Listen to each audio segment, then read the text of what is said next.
मीरा की चाल समझ में आई आर्या को।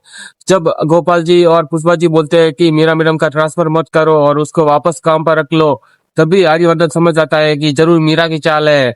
हाँ, मीरा की चाल है। मीरा ने गोपाल जी और पुष्पा जी को बोला होता है कि मेरे बारे में बात करना और अनु से भी बात करना कि वो आर्य सर से बात करे कि मुझे काम पर रख दे। लेकिन जैसे ही आर्यवर्धन वहां पर तो हाँ कर देता है, लेकिन उसका कॉल आता है और बाहर जाता है, तभी मीरा उसके पीछे पीछे जाती है। लेकिन आर्यवर्धन बोलता है तुम इनके भरोसा के साथ क्यों खेल रही हो? इन्हीं लोगों ने तुम्हें, तुम इन लोगों को ही परेशान कर रही हो और तुम इन्हीं लोगों के पास वापस भीख मांगने के लिए आ गई। तभी मीरा कुछ भी नहीं बोलती है कि गलत समझ रहे हो सर आप। लेकिन आर्यवर्धन बोलता है कि गलत ये समझ सकते हैं, लेकिन मैं नहीं समझ सकता, मेरे को अच्छी तरह से पता है, तुमने ही बोला है।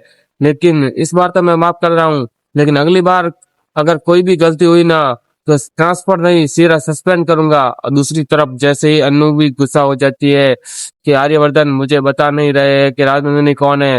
राजनंदिनी के बारे में जानने के लिए वो वहां आती है और वहां पर कोल्ड ड्रिंक पीने वाली होती है। लेकिन जैसे ही रघुपति वहां जाता है और कोल्ड ड्रिंक में कुछ मिला देता है, नशीली चीज।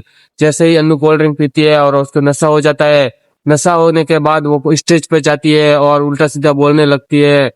और आर्यवर्धन को भी समझ में नहीं आता कि अनु ऐसा सब क्यों कर रही है। और वो जैसे ही वो कुछ बोलने वाली होती है, पर वहां पर सिमरन आ जाती है और अनु को रोक लेती है।